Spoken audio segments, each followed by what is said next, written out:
Key, the emergency siren warns residents to leave by 8 p.m. tonight. Hundreds of thousands of people living near the shore have been ordered to evacuate.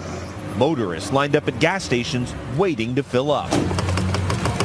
Their main fear is not the forecast calls for 125 mile-per-hour winds and a storm surge of 12 feet in some areas. In Tallahassee, Florida, grocery store shelves were picked clean and beaches that are normally packed were eerily empty.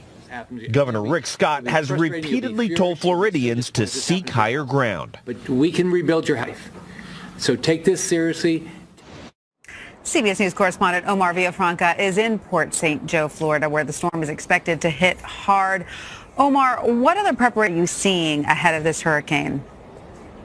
Well, we're seeing a lot of evacuation, first of all. A lot of the roads out of the area and the bridges here in Port St. Joe, people were just getting out of town, literally. We were also seeing while we were coming in, people who were stocking up on gasoline as they were heading inland. And as we mentioned in the story, people were buying food, but also going to several of the grocery stores, we saw people buying batteries. They're expecting to be several days, maybe even longer, without power. When Hermine hit here in 2016, we covered this storm as well. And people, that was one of the big things. So people were having to charge phones and do anything in the light in their car if it had gasoline. So that's one way that people are really trying to prepare with this coming storm. So, Omar, Governor Rick Scott is warning that this storm could kill. Are residents taking the warnings and evacuation orders seriously? Are you seeing a surprising number of people ignoring them?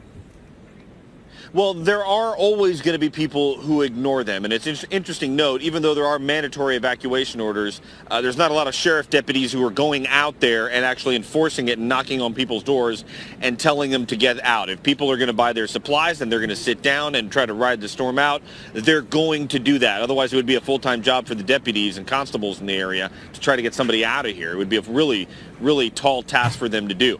People are staying, but they're all, even talked to one couple who was from Kentucky, actually a large group of people who were from, and they say our vacation is over. We wish we could stay. The hotel's kicking us out, and we don't really know the area, so they were going to make the drive back. Some people from Tennessee we also talked to. They said, we were just in a car 8 hours yesterday. We spent the night. We got to go back. They're listening to the governor because, like he was saying, it's the storm surge that really can kill people. That's good.